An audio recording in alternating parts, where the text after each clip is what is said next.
আল কারিয়া এটার অর্থ কী? আমরা তো প্রায়ই শুনি ইমাম সাহেবের মুখে, কোনো দিন দাওয়াত দিয়ে যে হুজুরানি তারাও এই আল কারিয়া সূরাটা বেশিরভাগ পড়ে। এই আল কারিয়া সূরাটা বেশিরভাগ পড়া হয়। এই আল কারিয়ার অর্থ কী?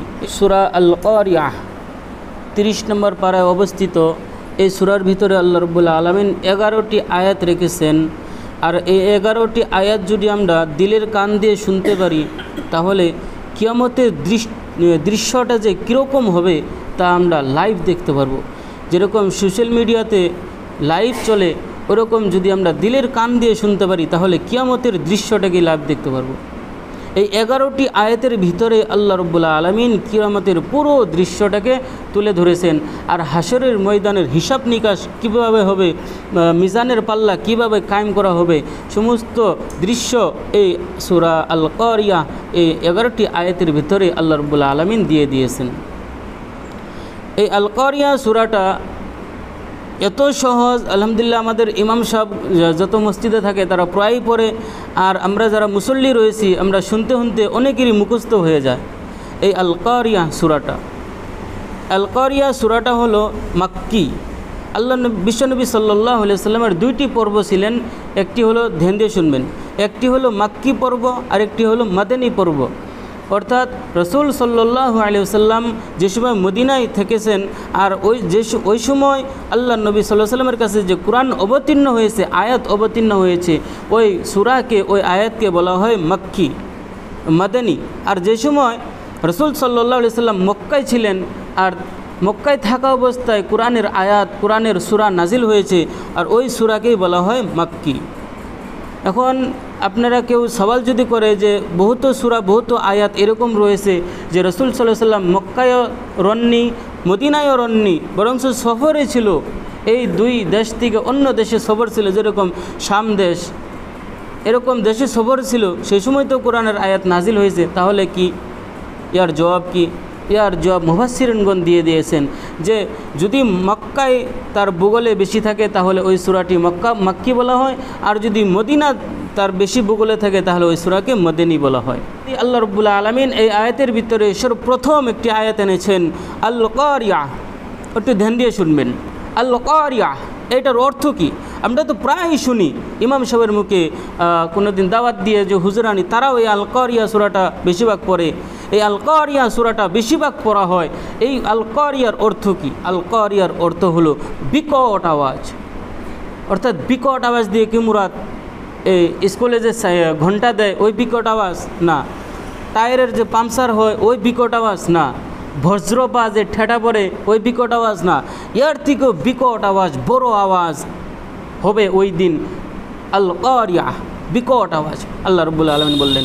তারপর আল্লাহ বলেছেন মাল কারিয়া, বিকট আওয়াজটা কি? মাল কারিয়া কি বিকট আওয়াজ? আমরা যদি সওয়াল করি, আমরা সওয়াল করার দরকার নেই, আল্লাহ রাব্বুল আলামিন আমাদেরকে সওয়ালের ভিতর দিয়ে জবাব দিয়ে শিখিয়ে দেন। মাল কারিয়া বিকট আওয়াজটা কি তোমরা কি জানো? ওয়ামা আদরাকা মাল কারিয়া, এই বিকট আওয়াজটা কি তোমরা কি জানো? দেখেন, একটি কথা যদি আমি যেরকম আমাদের মনির ভাইকে যদি আমি ডাক দেই মনির ভাই, তাহলে অবশ্যই এই কথার উপরে তাকিদ আছে, অবশ্যই এই কথার উপরে জোর আছে, ওর চাইতেই হবে, না জানি কি হয়েছে, মনির ভাই 2 বার বলছি আমি, চাইতেই হবে।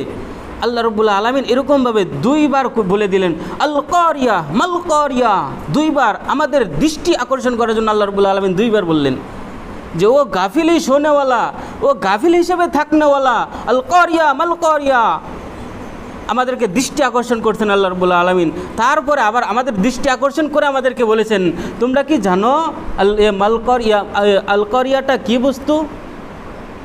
আল্লাহ রাব্বুল আলামিন বলেন যে শুনো বান্দা, তোমরা তো গাফিলতি শোয়া তোমরা জানবা না, বান্দা আমি বলে দেই। আল্লাহ রাব্বুল আলামিন বলে দিয়েছেন ইয়াউমা ইয়াকুনুন নাসু কাল ফারাশিল মাবসুস, যে আল কারিয়া ওই দিন, যেই দিন সমস্ত মানুষ বিক্ষিপ্ত পতঙ্গের মতো নিক্ষিপ্ত হবে। কিভাবে? দেখবেন এক ঘুটি যে আমরা উড়াই, পতঙ্গ যে উড়াই, পতঙ্গের মেশাল দিয়েছে, ছটফট করে পতঙ্গ, কিন্তু যে সময় বৃষ্টি হয়ে যায় পতঙ্গের জায়গায় থাকে না, মাটিতে নেমে যায়, বৃষ্টিতে ভিজে ভার হয়ে যায়। আমরা এরকমভাবে যে পতঙ্গ যেভাবে এদিকে যায় ওদিকে যায় হাওয়ার গতিতে, মানুষ এরকম হাওয়ার গতিতে বিক্ষিপ্ত পতঙ্গের মতো নিক্ষিপ্ত হবে, ছিটা ছিটা মারবে। আর কতজন আরেকটি মেসাল দিয়েছেন, সুন্দর মেসাল, যে আমরা যে ঠান্ডার মৌসুমে জারের দিনে যে ককবেট খেলাই না, রাত্র ককবেট খেলাই, আর এত বড় বড় 20 ওয়াটের বাল্ব লাগাই, দুই মোড়া দুইটা 20 ওয়াটের বাল্ব লাগাই, ওই বাল্বের মধ্যে কিন্তু পোকা আসে যে স্পিড পোকা ডাইরেক্ট বাল্বের মধ্যে লাগে, আর টোকা খায় কিন্তু আবার অন্য দিকে পড়ে যায়। এরকমভাবে যেদিন এই আওয়াজটা, এই হুইসেল সাইলেন্টটা পয়দা হবে, হজরত ইসরাফিল আলাইহিস সালাতু ওয়াস সালাম উনি সৃষ্টি করবেন। তারপরে এই মানুষগুলো, এই ঘাসগুলো, এই বৃক্ষ তরুলতাগুলো, এই পাহাড়গুলো তুলার মতো উড়বে, একটা আরেকটার সাথে টক্কর খেয়ে এদিকে ওদিকে ছড়া করবে। এই মালকারিয়া বিকট আওয়াজটা হজরত ইসরাফিল আলাইহিস সালাম সৃষ্টি করবে। কীভাবে? আল্লাহ রাব্বুল আলামিনের হুকুমে। আল্লাহ রাব্বুল আলামিন যেদিন থেকে পৃথিবী সৃষ্টি করেছেন, ওই দিন থেকে হজরত ইসরাফিল আলাইহিস সালাতু ওয়াস সালামকে একটি হুইসার সাইলেন্ট দিয়ে এক জায়গায় দাঁড় করে দিয়েছে।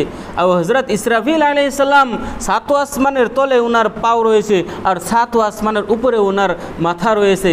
আর উনি এত বড় একটা সিংহা নিয়ে ওখানে দাঁড়িয়ে রয়েছে, শুধুমাত্র গ্রিন সিগন্যালের ওয়েটিং করতেছে যে কোন দিন আল্লাহ গ্রিন সিগন্যাল দিয়ে দেবো, ওই দিন আমি ফু দিব। আর যেদিন হজরত ইসরাফিল আলাইহিস সালাতু ওয়াস সালাম ফুক দিয়ে দেব সিংহার মধ্যে, ওই দিনই কিয়ামত কায়েম হয়ে যাব। আল্লাহ রাব্বুল আলামিন তারপরে বলেন, ওয়া তাকুনুল জিবালু কাল ইহনিল মানফুশ, পাহাড়গুলো, রঙিন পাহাড়গুলো একটা একটা করে মাটির থেকে উঠে উঠে আকাশের দিকে উঠতে থাকবে, খণ্ড বিখণ্ড হয়ে যাবে। এখানে ইহনিল মানফুশ বলা হয়েছে, যে রঙিন পাহাড়, অর্থাৎ পাহাড় দেখবেন আপনি, যদি পাহাড় দেখেন, কত পাহাড় ধলা হয়, কত পাহাড় কালা হয়, আর কত পাহাড় আপনার নীলাও হয়। এই নীলা কালা ধলা পাহাড়গুলো ভাঙ্গে খাঞ্চুর হয়ে আকাশের দিকে তুলার মতো উড়তে থাকবে। এই কিয়ামতের দৃশ্যটা এরকম ভয়ানক হয়ে যাবে।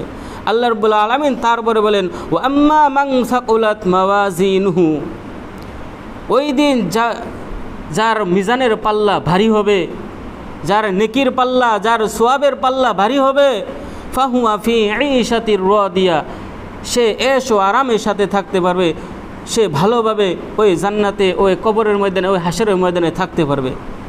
আর যদি ওয়া আম্মা মান খাফফাত মাওয়াজিনুহু, তার মিজানের পাল্লা, নেকির পাল্লা হালকা হয়ে যায়, তাহলে তার অবস্থা ফাউম্মুহু হাউইয়া, তার অবস্থা হয়ে যাবে হাউইয়া, তার ঠিকানা হয়ে যাবে হাউইয়া।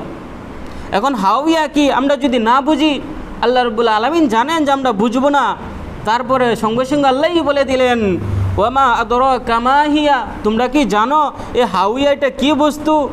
আমাদেরকে দৃষ্টি আকর্ষণ করে আল্লাহ বললেন। তারপর আল্লাহ নিজেই জবাব দিয়ে দিলেন, নারুন হামিয়া, জাহান্নামের গর্ত থেকে একটি নিচক বহুত বড় গর্ত, ওকে বলা হয় হাউইয়া। আর কাফেরদেরকে ওই হাউইয়ার মধ্যে দাখিল করা হবে।